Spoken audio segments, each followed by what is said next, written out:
Hello and welcome to episode 1237 of The Sleeper and the Bust. It is Monday, December 11th. I'm your host, Paul Sporer, joined this morning by Justin Mason. Justin, good morning, sir. Good morning. How you doing? I'm doing all right. Got some new RotoWear gear. I like that beanie there. That's looking nice. Yeah, I see you're wearing your Giants hoodie per usual. I am. How are you coping? I'm not. um, I'm not gonna lie. Friday was a really fun day. And like I had a ton of work to do, and I got none of it done. Because I was just wrapped up in the craziness of, is Ohtani on a plane? Ohtani is on a plane. There's a sushi restaurant. Can't we go to 50 Kikuchi's people. sushi party? It was unreal. And then, of course, he's not on the plane. He's never on a plane. It's Robert Hirschvik from Shark Tank. Unbelievable. That's what a story. All of it, just absolute craziness. Not that I was out on any limb, but I did say on our episode when we talked about the Toronto stuff, I was like, I'm sticking with the Dodgers until proven otherwise. Yeah. Again, me and a billion other people. I'm not bragging here, but I couldn't be moved off the Dodgers until the ink was set on the paper for somebody else. And in the end, it ends up being the Dodgers. Ohtani gets to do it his way with the announcement. $700 million obviously is an obscene figure. It's amazing. Good for him. Obviously, there's going to be major deferrals. He wants to set it up so that he's not an albatross. Like, he knows, that if this was a standard deal and all of it's fitting in the 10 years where you have to get 70 mil a year, even with no cap, there is the luxury tax, which serves as a de facto cap. They would run out of players soon. Like, eventually it would be him and a bunch of rookies. And so I love that he is like, yeah, I'll get my money. I'm going to get paid crazy, but I want this team to be great still. Like, I don't want to have to lose or have them trade Betts or Freeman at some point or anything like that, right? Like, let's keep the Dodgers train rolling here. You just added another star. And then as far as if he's going to earn it and like, will this ruin the sport, that sort of stuff? No. Okay. I was actually talking with some friends about it. It's not going to ruin the sport, right? Correct. Okay. Correct. What was the other thing I said? Well, you said, is it going to ruin the sport, or it is I think I said, is it bad for the sport or will it ruin the sport? So those are two different things. Yeah. Not bad for the sport. Not bad at all. And won't ruin the sport in the slightest. Because here's the thing. I was talking with some younger baseball friends about this. And I was like, listen, y'all, I hear you. We've been having these conversations for decades. A-Rod's contract was going to ruin the sport. And then A-Rod's next contract was going to ruin the sport. And then Trout's, it just keeps happening and it never ruins the sport because it's not going to. Because teams aren't given that kind of money if they're not making that kind of money back. They know what they're doing. And there's almost no way this fails. Short of him having like a catastrophic injury that like ends his career in 2 years, this won't fail. I'm sure they're insured for. Exactly. Even that they're covered from. Like, they wouldn't make a ton of money from it, but like they would be covered from it. The revenue generation that Ohtani has off field is just obscene.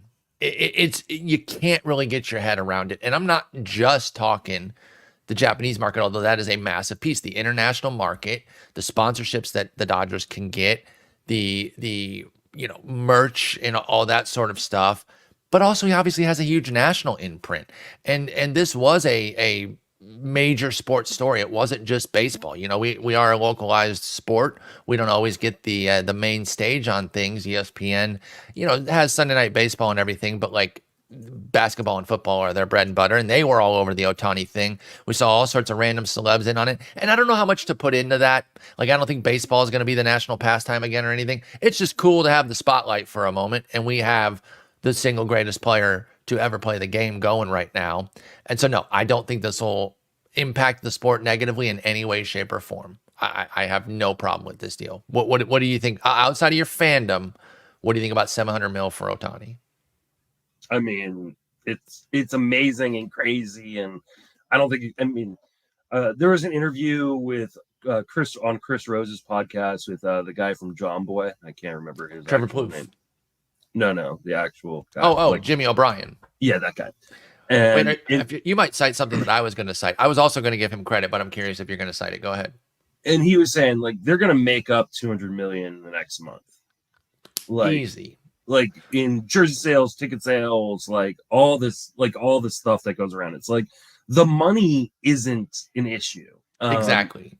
And I so think the hand wringing over it needs to stop. Like move on from that. And as far as like this being like a dangerous precedent, he's a unicorn. Like there's no one no one is getting Ohtani money for a long time. It's gonna be 20 and years. if they do, that's great, because that means there's another freaking Ohtani. That was another thing I was having the conversation with the younger baseball fans. They're in their 20s, and they're like, well, what's this precedent? So I say, y'all, if there's another Ohtani or 3 or 4, that's amazing. That would be so healthy and great for the sport. Now, the main one I was talking to is a Pirates fan. So he's coming from that angle of like, well, we never spent. Like, that's a Bob Nutting problem, though. That's not a baseball problem. Exactly. Like, and I'm sorry, there are going to be haves and have-nots. Nothing's going to be ever perfectly equal unless they go to like a straight up cap, which I don't think they're going to do.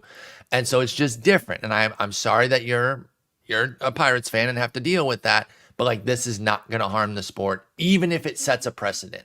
It doesn't mean that Nick Ahmed is going to get more money.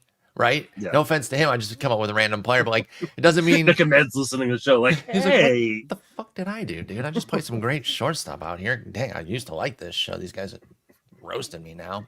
But yeah, it doesn't really raise the bar for everybody. It raises the bar on super duper once in a lifetime generational unicorns. Okay, I can live with that. I have no problem with that. Anyway, I interrupted you while you were talking. I'm sorry. Did you hear the part about when John Boy had said about the beer deals that the Yankees were getting every time they had a Japanese player on their team? No, I didn't hear that. So it was a Sapporo, I believe, a Sapporo beer, and he had mentioned how they had it. I don't know if it started with Tanaka or when, but then when he was gone, it went away. And then when they got another Japanese player, it came back. So it was like, it was contingent on having a Japanese player. And it was like this big beer contract. And like, that's a one-off thing. But like Ohtani is that 5-fold, 10-fold. And you get these different contracts that you can get. So again. Well, now there's talk they may try to bring in Yamamoto too, because Yamamoto wants to go to a team where there's already an established Japanese player. That's a pretty good one to go to. Yeah. I don't rule them out for Yamamoto. I really don't. Well, because a lot of people are closing the book on Yamamoto to the Dodgers now that when the first thing that we heard about this deal from Passan was that most of Ohtani's salary is deferred, most of in quotes, because that was his quote. That millisecond I said, oh, so then they're still in on Yamamoto. Yeah. That's what that tells me. Honestly, I think they need him. You look at the rest because they're not helping the pitching with this Ohtani move until next year, if that. Don't get me wrong. Like, obviously, Ohtani makes them the front runner for the World Series once again. Like, he improves that team. But he doesn't improve the quote-unquote weaknesses of this team. The lack of pitching. Can't pitch right now. And, like, the back half of their lineup is not good. In fairness, I got to stop you on that one. We said this last year, too. Yeah, I'm not saying you're wrong. I'm just saying that we said this last year, and then Jason Hayward went out and killed it. And, we'll see if Gavin Lux can come back this year. We did have a little debate, you and I, on James Outman. I'm a bit more in on him than you are. I hear you. I agree, because when you look at it, it's not, I think we said last year, like, that they're not an Avengers lineup again, where everyone's just a superstar. Yeah. But I'm reluctant to discount them. But I do hear you. I hear you. And, like, when you've got the type of guys that got at the top of this lineup, like, you can afford some holes, right? Correct. Like, in a way that, other teams like my Giants can't afford a hole because the top half of the lineup blows. Yeah. So, yes, I get that. But it's still not like a juggernaut. We're still not back to, hey, they're the Avengers. They just really improved their DH spot a little bit, because JD Martinez was really, really good last year. He was excellent, yeah. And so I think they still need Yamamoto. I think they may still need another offensive piece unless they want Jason Hayward playing every day. But they'll have Johnny DeLuca can platoon with him. Yeah, I think that'd be a fine platoon. But to keep the comic book thing going, and I'm not a huge comic book guy, so pardon me if this is not even Marvel or some shit. But they're more of a Fantastic Four than the Avengers because they got Betts, Ohtani, Freeman. That is Smith. a Marvel franchise. Okay, and so that's as fantastic as a four that you can get. But they don't quite run as deep as they have been. It's a bad podcast when I'm confirming comic book knowledge because I don't. The knowledge I have is from my 13-year-old. Like, yeah, there you go. At least you have somebody in the realm that can feed you that info. I'm flying blind there, but I watched some of the movies. I'm not a hater or anything, but I don't know all the lore and all that, so I didn't know if that was veering out of Marvel there with the Fantastic Four. But it's a great move, obviously, for them. The pitching will start to pay off next year when he comes back. Obviously, we'll see how all that goes with his recovery. But you're right, this does not address their biggest need, which when you look at their team is starting pitching. Right now we have Pepio, who for all of his improvements and how much I love him, he is still their number 3 right now. Ryan Yarbrough and Emmett Sheehan. That's their 3, 4, 5. No universe where they go into the season with that. If they don't get Yamamoto, I think Snell becomes a focus. I think a big pitcher remains on their to-do list for the offseason without a doubt. Yeah, I agree. All right, well, let's get into moves that will pale in comparison to the rest of the rest of these will pale in comparison to the Ohtani move, but they have some importance, and we play deep leagues, so we get down and dirty with some of these players. This is obviously one that's going to apply to all leagues. Tyler O'Neill, finally out of St. Louis. I know that you and I were very much on the when, not if. Like, there was no real world where he wasn't going to get moved this year in our minds, and so we were just waiting to see where he was going to go, and now we know. He's headed to Boston. He's shipping up to Boston with a deal. And I like this move for him. Just getting out of a spot where he clearly wasn't wanted. Ali Marmol, I don't really know what their deal is in St. Louis. I'm not a fan of much of what they've been doing lately. And even as somebody who isn't fully bought in on the Tyler O'Neill experience and believes he has some flaws, I understand his skills, and I like him getting out of there and getting a chance to peddle his wares elsewhere. I think he's going to beat the piss out of the Green Monster, rip some homers over it, and if he's healthy, I think he's a fun buyback. He's a guy I'm always going to be on the buy low on. Anytime he's coming off a breakout year, I'm not paying the premium. But anytime he's coming off of a mediocre or down year, I'm back in. So that's where I'm at on Tyler O'Neill this year. What did you think about him going out to Boston? I mean, I love it for O'Neill, right? Like, he's a really good defender, so I think even when he does struggle, he's going to play. He's going to play full time, which is what we've been kind of waiting for since, the breakout came and then went really, really fast. Yes. But I mean, it all comes down to health with O'Neill. Like, Absolutely. I don't think the skills are necessarily in question. Honestly, I think the skills were sneaky good when he was on the field last year. The problem becomes, can he stay on the field? And that's been elusive throughout. Even in the breakout year, it was only 138 games. Yeah. And that's his only time for Tyler O'Neill over 100 games. 96 is his second highest season. And so we have to acknowledge that. Now, you could probably guess what I'm going to say. At pick 284, that is put into the cost, I think. And I think that's a fair price. I'm willing to pay 284. It will go up. Let me ask you where you think it's going to go up to, because whenever a guy gets traded or signed, you love to point out that that's definitely going to go up just on the hype alone. How high do you think that can range for Tyler O'Neill? Are we talking rounds, maybe a round, or just a few picks? I think it's going to go rounds. I think we're talking probably a 50 pick jump. Okay, so into the 230s. Now, that puts him right by a guy who actually kind of cuts a similar figure. Power, some swing and miss, a little bit of speed. Jack Sawinski at 236. I would rather have O'Neill. Well, yeah, same skill set, better team, right? Well, and I just think Sawinski's skill set is so volatile. Like O'Neill. O'Neill has actually, like I said, O'Neill's underlying skills last year were actually really good. 87% zone contact last year. Was that a career high? Yeah, by far. So career high was in 2022 with 82. So 5-point jump from 2022. Swinging strike rate the last 2 years have been 12.7% and 11.2%. He has made real changes to his profile. We just haven't seen him because he's been hurt, right? So now, obviously, it's a small sample because he's been hurt. And he could obviously revert back to being the guy that was, more of like a 15-16% swing and strike rate, striking out 30+% of the time. But I know what Jack Suwinski is, right? He's the same thing, though. 14% walk rate, 11% swinging strike, power and speed. I think they're the exact same player. But I still agree with you on O'Neill because it's a better team, better park. But how's Suwinski not the same guy? If he's the same guy, then if you think he's the same guy, you should be taking Suwinski because we know Suwinski can stay on the field and he's going to play every day. Well, we've seen him stay on the field, but I think that's that trade-off, though. I think I would take O'Neill. Better team, take the shot on him staying healthy, versus Suwinski on the Pirates. Yes, he's stayed healthy. We've seen it, but I think they go right by each other. I have no problem interchanging them. I really don't see much of a difference. I'm just gonna leave. And in fact, honestly, if I were to land in that area, for multiple DCs, I would take one in one and then the other in the second draft. Like I would have no problem just having that one share of each at that same draft spot as like my fourth outfielder. That's fine. I disagree. I think Suwinski is given health is just a generally worse player. I'm going to push you on that then. Tell me why. Because I'm looking at the same things here. The swing strike rate, better by quite a bit, 11 to 15 career. They both had 11 last year. Walk rate, better, 14% last year, 13 career to 8, and then 11% last year for O'Neill.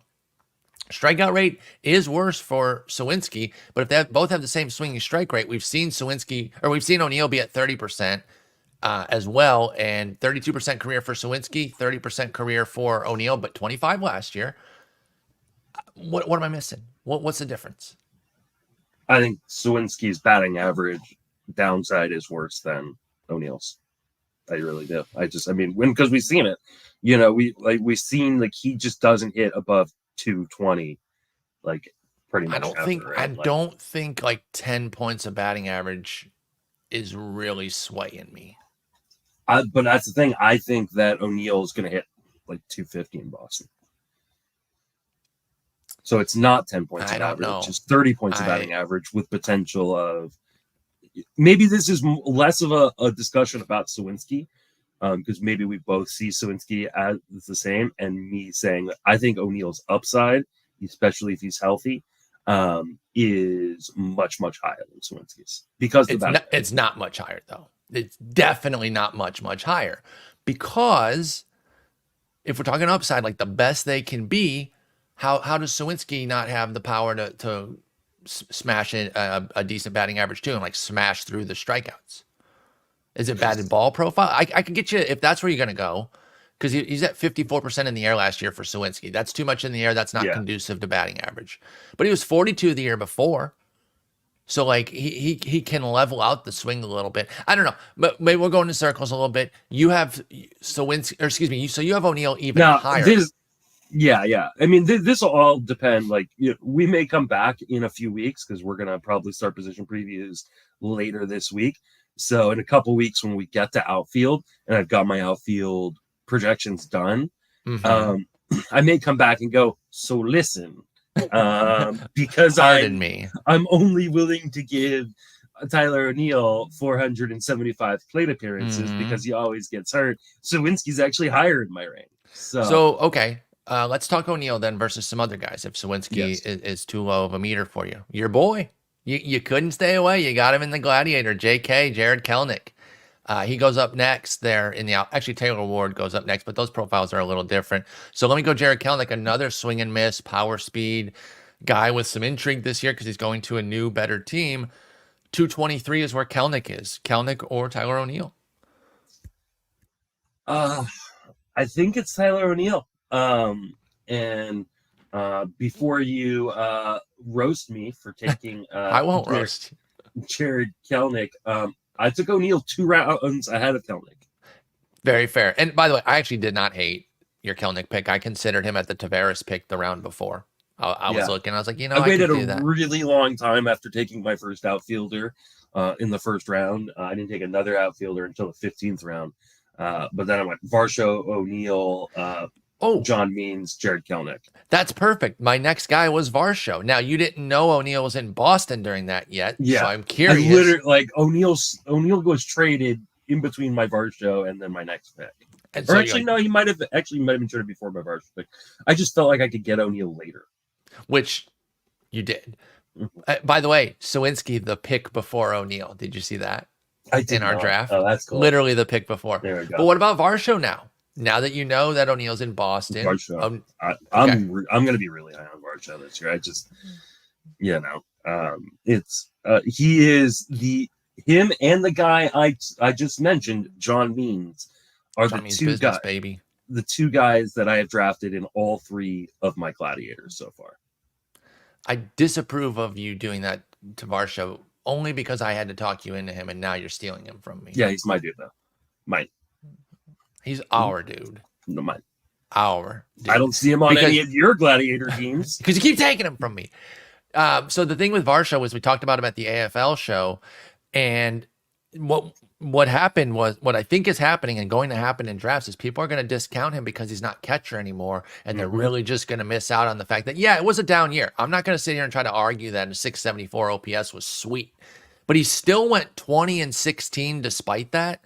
Played every damn game, 158, not literally every game, but damn near. And I just think that if this is the downside, I can live with this, especially last year when I had catcher eligibility for it, but I just don't believe him as a 674 OPS guy. And the fact that he still put up his power and speed numbers, I love Varsho. I'm 100% with you there. So I agree. I'll go Varsho, O'Neill, and Sawinski. When you brought him up, I get to do my off-season digging on him, and as we were talking, I start looking into the things that I like to look into, which are swing and strike rate, zone contact. Zone contact rate jumped up 5%. He was lucky on balls in play.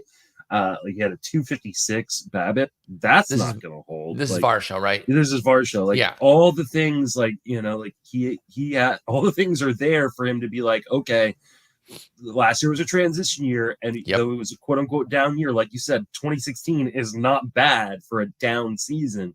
I think he could hit like 250 and be like a 25-20 guy.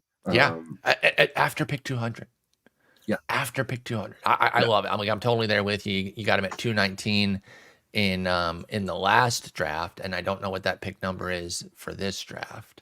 That would be 14 times 15, which I know smart people can do in their head, but I'm an idiot. So that's 210 plus, what pick are you? 8? So yeah, 218. Yeah. Wow. So you literally took him a damn near the same. I mean, you didn't have the same draft spot, so you couldn't do the exact same number, but you took him at the same spot. 218 in one draft, 219 in the other. I love the consistency there.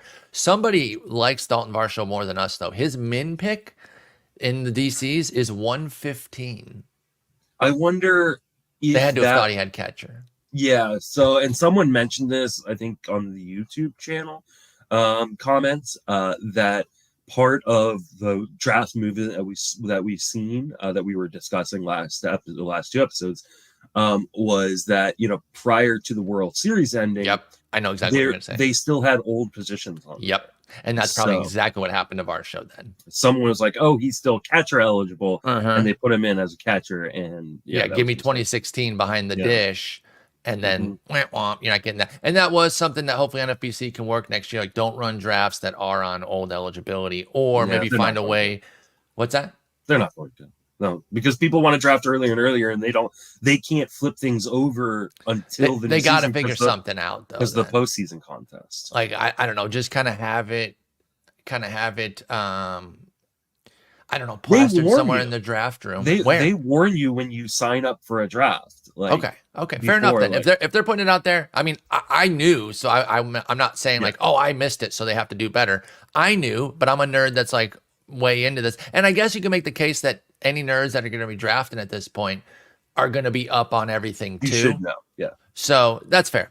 Okay, let's continue on then. Tyler O'Neill, we like him. You like him a bit more than I do. Don't sleep on my boy Jack Sawinski. I think we're going to probably have some more debates about him as the offseason goes. Will Smith, not the one I talked about earlier with the Dodgers. The other Will Smith, who is the impetus behind your sign. He's going to the Royals. Back to the Royals, correct? He's at least been in the Royals organization, right? I'm. Has he? I don't know that he has. Am I confusing him with somebody else? Am I just I thinking think of Will you are. Myers? Are you Nope, thinking nope, nope, nope. Oh, he was. That's right. His first 2 years in the league. Yeah. Oh my Yeah. God. No, Okay. never doubt Good me. callback. Hell yeah. So he's going back to KC and Royals to win the World Series, which is funny that you put Royals to win WS because Will Smith is his initials. Yeah, I like your it. little play. Yeah. But It tell wasn't a people, play. I just can't fit World Series. take the credit for it, Justin. I knew you didn't do it on purpose. I was trying to tee you up there for a little extra level. Explain the impetus of your sign, though. People might not understand why they're definitely going to win the World Series now with Will Smith. So Will Smith has become the first player in Major League Baseball history to play on 3 different teams in 3 seasons and win the World Series on all 3 of those teams. Unbelievable. Atlanta, Houston, Texas. I love that he did the Texas two-step, too. Yeah. Like back-to-back Texas teams. He wins it with both. He was on the 21 Atlanta team.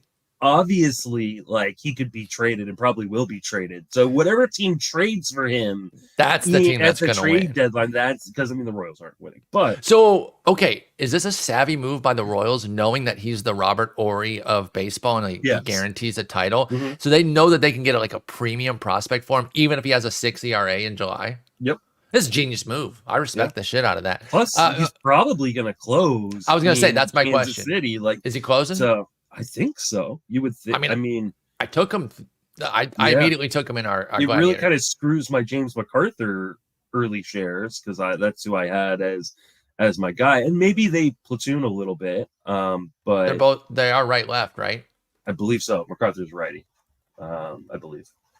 So yeah, let's talk a little bit about James McArthur because he was somebody that kind of emerged late, and if you weren't chasing saves down the stretch, or you were out of it, so you weren't as dialed in on every little move in September, you might have missed James McArthur, and you're seeing him pop up on draft boards like, who the frick is this guy?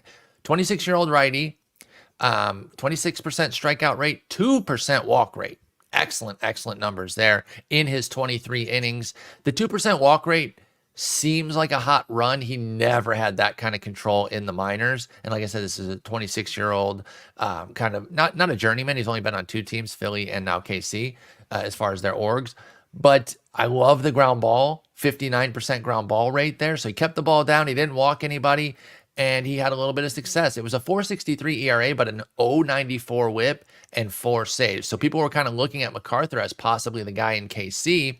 You mentioned they could possibly split here, a right-left situation. So what's this do to McArthur? It obviously lowers the price.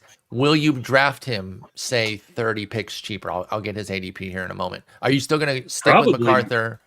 Probably more than 30 picks. I think he probably drops. He plummets. I think he plummets. I think he's one of those guys when I do my relief pitcher one, not this time around, because this time around won't include this info, but next time around, he'll probably drop maybe even 100 picks. He's at 264 right now. I could definitely see him going to like 330. Yeah, I think that sounds about right. I mean, right now on roster resource, I don't know if you're looking at roster resource. They have 9 closers. Yeah, so who the fuck is John McMillan? That's the thing. I was literally gonna give you the name of a congressman. I was hoping you weren't looking at it and try to see if you would be like, "Who the hell is Dale Strong?" Well, he's the representative from the 5th district in Alabama. John McMillan, representative in New Hampshire, or reliever who throws 99. By the way, he had 4 innings at the end of the year, threw 99. So that's impressive. A lot of big swing and miss there. So he's just kind of a live arm. Nick Anderson knocking around. Dude can never stay healthy, but I feel like he could compete for the job if he were to stumble on some health. I think Smith's the guy though now. And when you're drafting, I think he has to be the first to go. And what kind of pick price do you think he's going to be looking at now? Let me get you his current ADP. For Will Smith, the pitcher, it is 580 afterthought, right? Yeah, I mean, it's going to go up tremendously from there. So is it just going to take McArthur's spot or go past him? McArthur, again, was 264. Are we thinking upper 200s? I mean, low. When I say that, sorry to interrupt you again. When I say that, I mean lower 200s. When I say upper, because I mean up the board more. So like low 200 numbers. Yeah, I think he could take his spot. I'm looking at kind of like where the other closers are. Maybe he like falls right around Hunter Harvey, which is 297. Okay. It's the guy where people are hoping that he's going to be the closer, but we don't really know for sure. Kyle Finnegan's at 260. I think I would take Will Smith. I think I would too. So But I think I like that 260 area for Smith. Where did I take him? What pick did I just do with him? Let me see. Let me run that math again. it's probably 19, close 15. to. It's definitely almost 300. Yep, it's It's almost 297. exactly, almost exactly 300. So, I mean, I think he'll probably be a little bit higher than that. Yeah. I got lucky, right? My pick happened to Yeah. come up. He signs. I needed another closer. I had no idea what I was going to do, by the way. I was just going to take a Hail Mary on somebody. So I got lucky as shit there. Even if I get 10 saves. I could have taken him. I took Brian Abreu because I had already taken Presley in the draft. So just as a kind I of like that insurance pick. policy. So, but yeah, no, I mean, I think Will Smith has got to be the leader in the clubhouse. And this is an organization that's shown they don't care righty lefty necessarily. No. Like they're I mean, they had a lefty with closer last year. Yeah, exactly. Chapman. So Mhm. they'll And go for it. They've had Barlow before. So, like, Barlow's you know. righty. Oh, wait. Yeah. I don't know who you're thinking of, but yeah, I have players like that too, by the way, that I cannot get their handedness right. Bryce Elder, just switch to left-handedness. It would make my life so much easier because I think of him as a lefty all the time.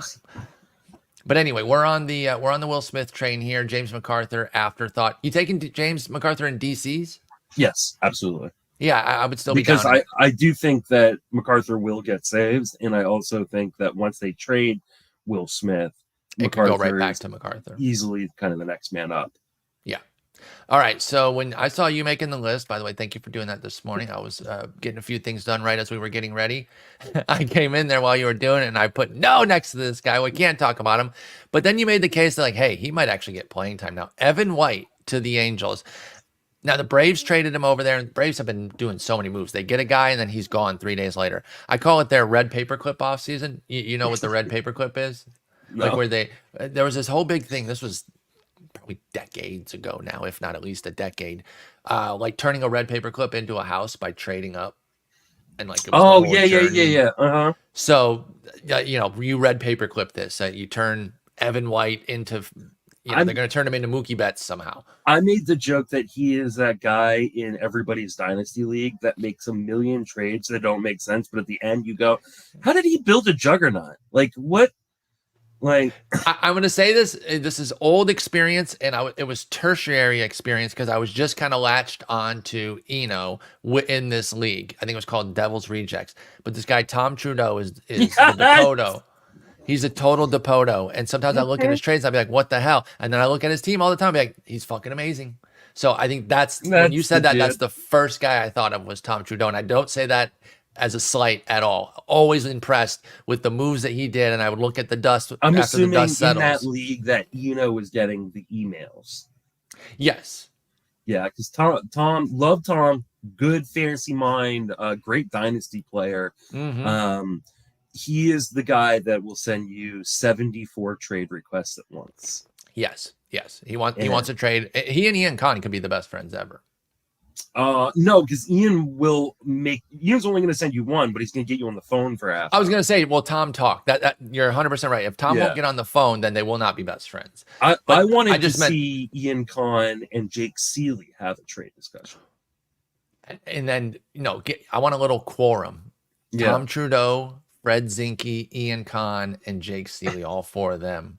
Just put them all in the same league and then compare rosters. And then just see how many four-way trades they can do. Yeah. I bet they could work some out. So anyway, Evan White moving all over the place from Seattle to Atlanta, now over to LA with the Angels. And like you said, the reason you put him on the rundown is like, hey, maybe he could play now. He has the contract. We all know about that. Right now we have Nolan Shanwell penciled in at first. Shanwell's going to play. He's going to be the starter. But you have an opportunity to put... I think Shanwell played some outfield last year. And I believe he's an outfielder by trade. And I don't believe Drury's going to be everyday DH. I think he's going to play defense.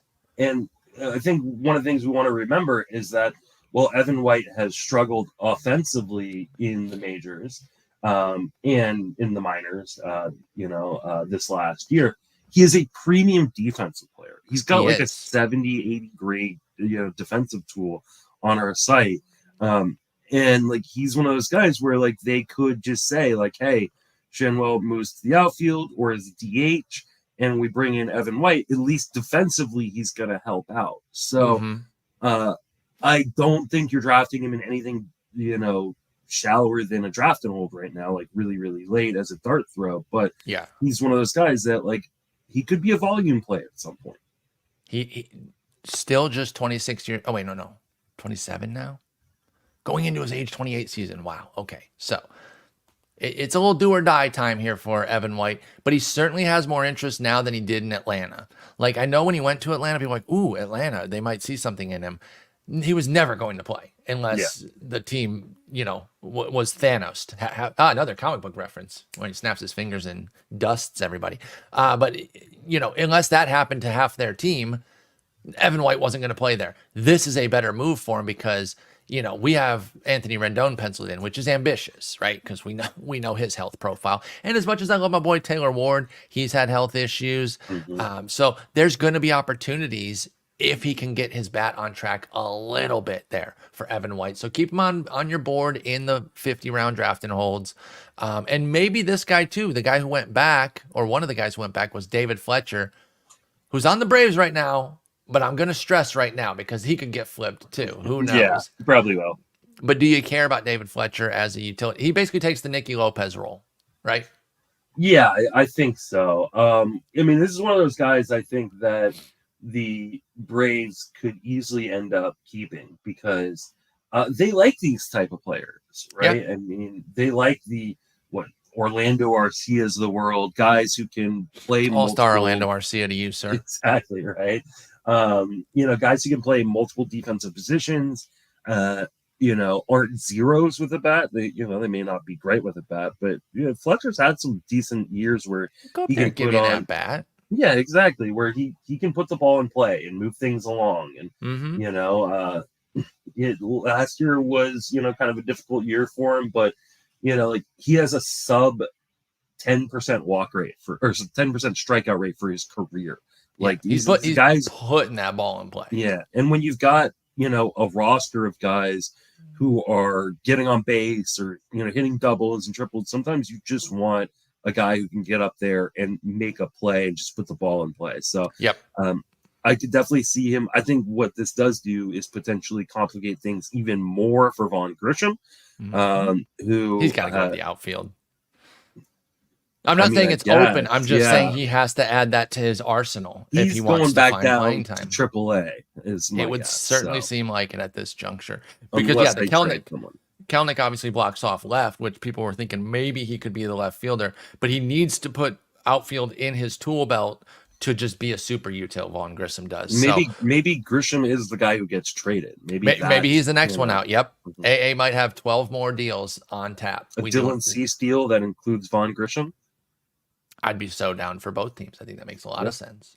I still think a Michael Bush, Miguel Vargas, something or other in a Dylan Cease deal makes a lot of sense too. So I think those two teams make a ton of sense for Cease, and we'll see if it gets done. Let's move on here. So not Evan White. Max Stassi was part of this big deal here, but he didn't last any time with the Braves. He immediately got flipped to the White Sox. So he goes from Angels to Braves to White Sox. Max Stassi as a White Sox. You talk about a guy who's struggled to stay healthy. That's really been a major, major issue for quite a while now. He's 32 years old going into this season. He's done some things that have been intriguing. Like I'm a Max Stassi fan, but my boy just cannot stay healthy at all, and I just don't know what to expect at age 32. If we can give him some health, do you think Max Stassi has a chance to be the starting catcher in Chicago for the White Sox? Yeah, if he's healthy, I think there is a pretty good chance. We finally have Yasmani Grandal gone. Right now, Corey Lee is the only other catcher that looks like he's on the roster. Yeah, former Houston prospect of some acclaim. And I think this is just a placeholding kind of thing for, the guy they traded for was Edgar Cuero. But That's Cuero's right. not on the 40-man. They still have Carlos Perez on the 40-man. So, and he peaked in Double-A. I think Caro needs a summer, or he won't be up until like the summer at the earliest, I would think. Yeah, exactly. So, and may not even be up this year. Correct. He's only 20 years old. Catchers do take a little bit of time to extra time to go through the minor leagues. And they're not going anywhere. Yeah, and they're not going to be competing. So, Yeah, I mean, I think Stassi, this is a nice little part change for him. He shouldn't have too much competition to play as much as he wants as long as he's healthy. The question is, can he stay healthy? And Stassi's the guy that I've always really liked. I've thought, could turn into a 20-plus homer bat, Yep. and just hadn't been able to stay on the field. So is this the time? Probably not. But as your third or fourth catcher in a DC, Yes. you could do worse. I would absolutely be down for that in a DC as my last guy. Two more catchers here. One with some seriousness, the other just so that you can talk about how great he is, I guess. Christian Bethancourt goes to the Marlins. I think the other one has more seriousness. I mean, I understand your shade of wanting to throw shade, but when we get to it, I'm going to tell you it is much more impactful than you must think he's going to play other a lot. Ones. I know what he can do when he catches them. It's a specialty catcher for defense only. We'll talk about him in a second. Let's talk Christian Bethancourt, who is the opposite of the guy, and we'll say the name. It's Austin Hedges. We'll get to him in a moment. He's the direct opposite, right? He can bring something of a bat. He had 11 homers each of the last 2 years, but he's not much of an actual defensive catcher. They don't have Stallings anymore. So I thought Bethancourt Stallings might make a decent, tandem there as one defender, one hitter. But now it's Fortes and Bethancourt. I think they're kind of similar where they're both bat first type guys. But what do you think about Bethancourt's opportunity to play? Fortes really spit the bit last year after showing a few things in 2022 that actually had me excited about him. And he put up a 53 WRC plus last year. Do you think Bethancourt can actually carve out maybe a career high in playing time, which currently is 333 plate appearances? Can he beat that in Miami? Probably not. I mean, I think this is a really crappy move for Bethancourt. He's going to one of the worst parks to hit in on a team that probably isn't going to DH him very often. I guess they could every once in a while, but very sparingly. But he doesn't. Not going to get extra volume there. I think that's a fair call, because they got Avi. Yeah, and I mean they've got a first baseman in Josh Bell who is going to play pretty much every day. So I just don't know where the playing time comes from on Bethancourt. Maybe twice a week behind the dish, right? Yeah. Fortes for 4, Bethancourt for 2, assuming a 6-game week. I think it's just insurance that if Fortes isn't very good, they can put Bethancourt back there. Yeah. There's really not much to go off of it there. Oh, great. So tell me why Austin Hedges going back to Cleveland is so great. You really think he's going to catch a bunch and help these pitchers? Or is he going to teach Bo Naylor how to catch? I think that's the problem is everybody, including us, have been really, really high on Bo Naylor. Yes. And now you're bringing in a guy who is a premium defensive catcher that could eat some time away from Bo Naylor.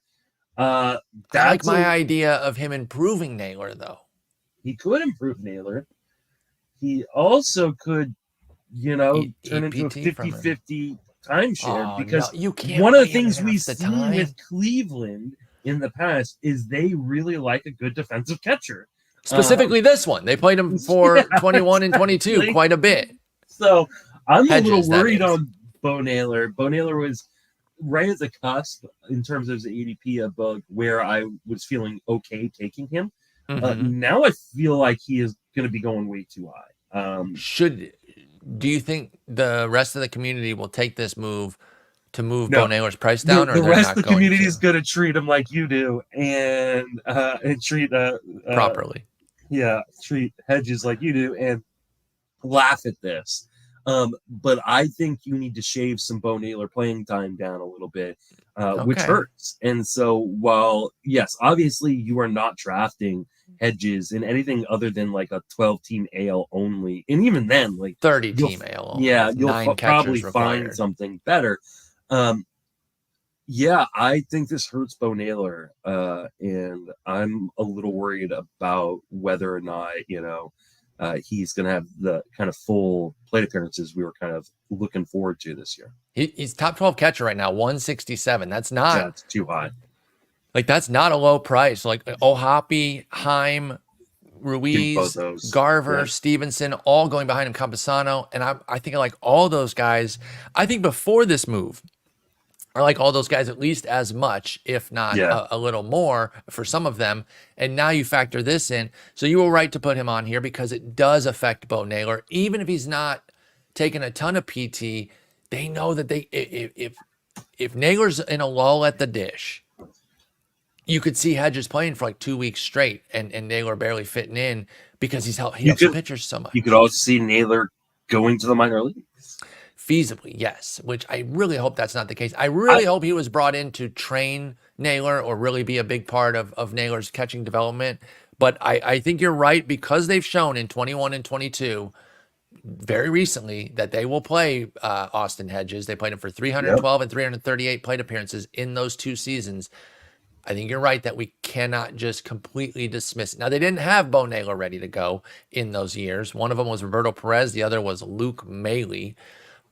So I don't think he gets that many, but even 300, 275 might be enough. It's definitely enough to say that Bo Naylor's too high at 12. I do agree with you there. 100%. And my argument becomes this. Like right now he's going at 167, right? You just listed off a bunch of guys. I'm going to leave Stevenson off of it just because he's quite a bit low, or not quite a bit, but full round lower than Mitch Garver and Campusano. Let's say we now, with this move, prefer Campusano and Mitch Garver. That's a 50 pick difference. That's I can huge. Wait 50 picks and get one of those other guys. I'm going to do that every time. I just don't know how Bo Naylor should stay in the top 15 at catcher, but I think he does. I think you're right, because I don't think many people are going to see this as like, oh, this could be potentially dangerous. And even if I get skunked on all those guys and my boy T-Step, I'm still turning to a Toronto guy like you did in our Gladiator with Alejandro Kirk, Dan Jan, Ryan Jeffers had a sneak breakout. If I just want 25 bombs with my weight as a batting average, I'll take Shea Langoliers. I still have some love for Andy Rodriguez and Patrick Bailey as bat breakouts. No universe where I'm taking Bo Naylor at 167. Absolutely none. And Austin Hedges does muddy that further. Okay, so I'm glad you put him on there. It started as a meme and ended up being something worthwhile. Quick you refresh. Mentioned me taking Kirk. Was that not you? It was me. Oh, okay. You wanted to talk about it though. Go ahead. But it was for one reason. Have you seen the pictures of Alejandro Kirk this offseason? Oh no, is he looking best excellent? Shape of his life, baby? Oh man, I love the meme and everything, but I also kind of buy into it. Like, it was also the time where like I needed a second catcher and I didn't want to go with a nobody, and it was after the Ohtani, signing in LA came out, so I was like, okay, Kirk's not losing all of his playing time exactly here. But yeah, looks like he's in pretty good shape right now. Let me find this svelte son of a gun in the offseason. Well, I'm down for that, by the way, because I think he is an interesting buyback this year, Alejandro Kirk. There was a lot of expectation on him last year. He did not meet it. And a lot of those guys didn't in Toronto, right? Remember when we were talking about the Ohtani thing, I had said this doesn't even help their pitching. And you highlighted how, well, their hitting was kind of a problem, outside of a few of their stars. But some of their superstars really didn't make the grade last year. Vlad Jr. among them. Bo Bichette was excellent, but Springer was a bit light. We talked about how Varsho put up good fantasy numbers, but he came up light with his rate stats. So, yeah, they did need some offense. And Alejandro Kirk only put up a 93 OPS plus. I think he's way better than that. So I'm not quitting him at all. I think you might be sending me the pick. Yeah, I just sent you the tweet where it's got the pick in it. So pull this up here. Oh, hell yeah.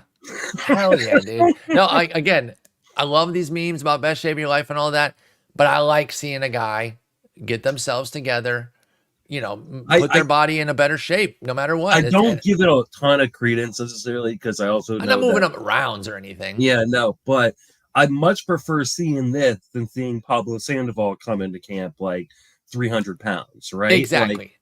Kirk's one of those guys that like, hey, like he could come into camp 300 pounds and you're all of a sudden you're like, oh no, like he's not going to be able to do anything. So yeah.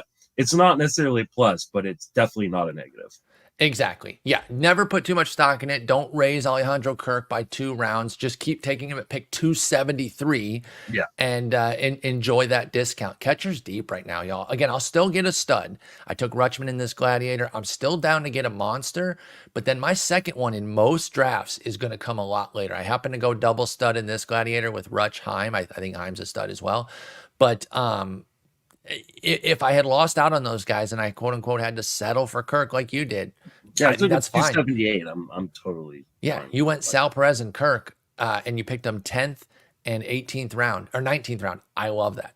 I think Yeah. that's totally fine way to play catchers. So, all right, well, you got to get going. You got to get your chat situated. So good luck with your chat. Maybe I'll come troll y'all. Come troll you in there. I do like to read it, but you don't answer my questions. I answer every question. You do. You're really good at that. So, Even if I mean, in season it's a little bit harder because I'll get a million the questions. queue can but, get pretty full in I mean, season. last week I stopped a few minutes early because I ran out of questions. So Well, feel it free is to come in, troll me, ask me what my favorite movie is, or ask my you why favorite you have a RotoWire shirt. dog shit take on Rounders. How dare you? It is a dog shit take. Now go get your chat set up. We'll be back It's already again set on up. Thursday. It just tweeted well, out, so like I'm all right. good. Well, good luck with your chat, and we'll talk Thursday. Take it easy. Peace.